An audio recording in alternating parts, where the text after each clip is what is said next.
Y sobre el mismo caso conversamos con una psicóloga, quien explica que el niño afectado por el hecho de abuso emocional debe recibir mucha contención familiar para que su experiencia no afecte su autoestima.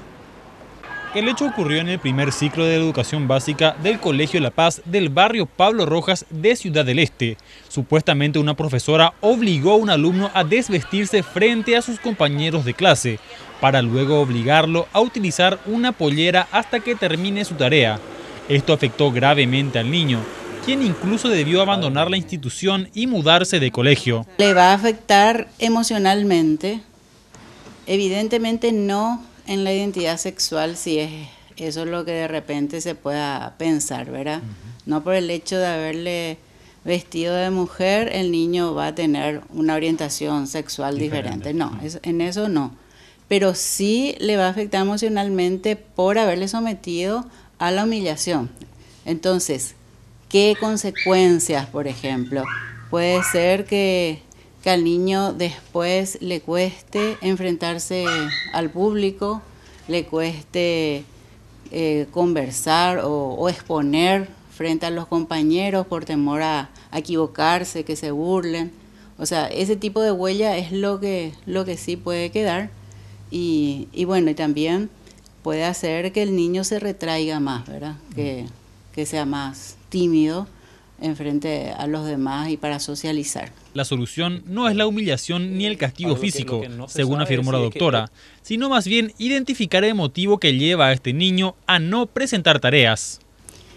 Primero conversar con el niño, ¿verdad? Que el niño pueda explicar sus motivos por el cual no pudo cumplir, ¿verdad? Si es un incumplimiento repetitivo, entonces la profesora también tiene que indagar qué hay detrás de eso. Si es solamente irresponsabilidad o hay otros motivos, ¿verdad?, que al niño le lleven a no cumplir tareas. Entonces el siguiente paso es conversar con los padres y averiguar, ¿verdad? Averiguar cómo es el sistema en la casa, los hábitos del niño, cuáles son los horarios, a qué se dedica. Además, este no sería el único caso donde un niño es humillado en público por sus compañeros o por profesores, por lo cual también los padres deben estar atentos a esta situación. En lo posible es hacerle esa contención en la casa y no estar conversando todo el tiempo sobre esa situación y hablando mal de lo que le pasó, porque es revivir constantemente el momento. Lo que importa es que el niño lo antes posible vaya superando, ¿verdad? El caso fue remitido a la agente fiscal Alba Melgarejo, de la Unidad de la Niñez. La docente fue identificada como Karen Alice Silvero, según la Fiscalía. Por sugerencia de la Dirección de Niñez del Ministerio de Educación, la docente afectada será separada del grado de manera provisoria, en tanto se esclarezca el hecho.